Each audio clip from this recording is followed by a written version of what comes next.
तारीख 3 मार्च 2026 ईरान के इतिहास का सबसे बड़ा मोड़। इजराइल और अमेरिका के भीषण हमलों में ईरान के सुप्रीम लीडर अयातुल्ला खामेनी की मौत हो चुकी है। इस एक खबर ने सिर्फ ईरान ही नहीं बल्कि पूरी दुनिया के समीकरण बदल कर रख दिए हैं। तेहरान की गलियों से लेकर वॉशिंगटन के व्हाइट हाउस तक अब सिर्फ एक ही सवाल गूंज रहा है कि ईरान की उस गद्दी पर अब कौन बैठेगा जहां से पूरे मिडिल ईस्ट की किस्मत तय होती है।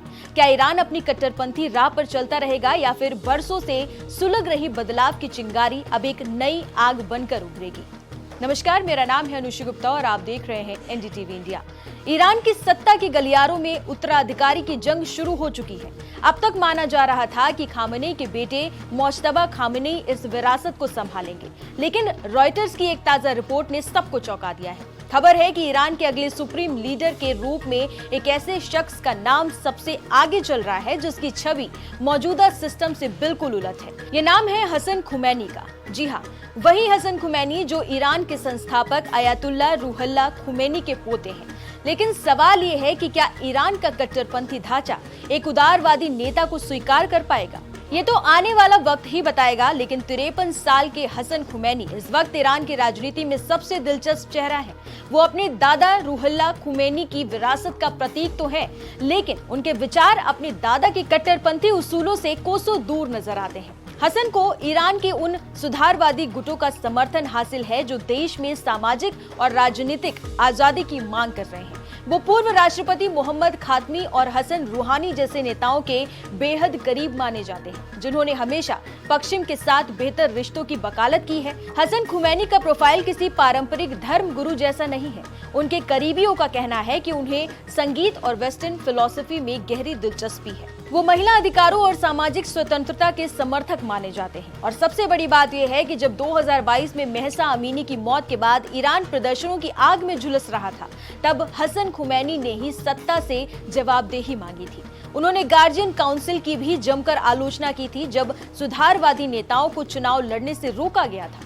ऐसे में ईरान की जनता जो महंगाई और पाबंदियों से त्रस्त है, उनके लिए हसन खुमैनी एक बड़ी उम्मीद की तरह है। लेकिन हसन खुमैनी के लिए सुप्रीम लीडर की कुर्सी तक पहुंचना इतना आसान नहीं है। उनके रास्ते में सबसे बड़ी दीवार है रिवोल्यूशनरी गार्ड्स यानी IRGC और कट्टरपंथी असेंबली ऑफ एक्सपर्ट्स। ईरान की असली ताकत इसी सेना और धार्मिक काउंसिल के पास है। IRGC कभी नहीं चाहेगी कि कोई ऐसा शख्स सत्ता के शिखर पर बैठे जो उनके कट्टरपंथी एजेंडे को कमजोर करे या पश्चिम के साथ दोस्ती का हाथ बढ़ाए। हसन खुमैनी की उदारवादी छवि ही उनके लिए सबसे बड़ी चुनौती बन गई है। ईरान की आंतरिक राजनीति में इस वक्त हसन खुमैनी और खामेनेई के बेटे मोज्तबा के बीच सीधी टक्कर देखी जा रही है। मोज्तबा जहां कट्टरपंथियों की पसंद है, वहीं हसन उन लोगों की आवाज है जो बदलाव चाहते हैं। जानकारों का मानना है कि अगर ईरान में बढ़ते जन आक्रोश को थामना है तो सिस्टम को हसन खुमैनी जैसा उदार चेहरा सामने लाना ही पड़ेगा। लेकिन क्या असेंबली ऑफ एक्सपर्ट्स में मौजूद कट्टरपंथी मौलवी अपनी पावर शेयर करने को तैयार हो पाएंगे? ये वो सवाल है जिसका जवाब आने वाले कुछ दिनों में ईरान की तकदीर तय करेगा। ईरान इस वक्त चौराहे पर खड़ा है।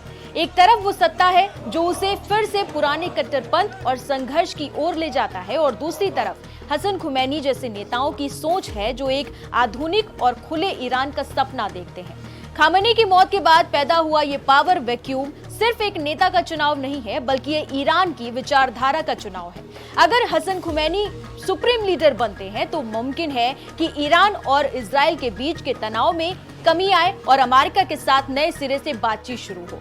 लेकिन अगर कट्टरपंथी गुट अपनी जिद पर अड़ा रहा तो ईरान के अंदर एक गृहयुद्ध जैसी स्थिति भी बन सकती है।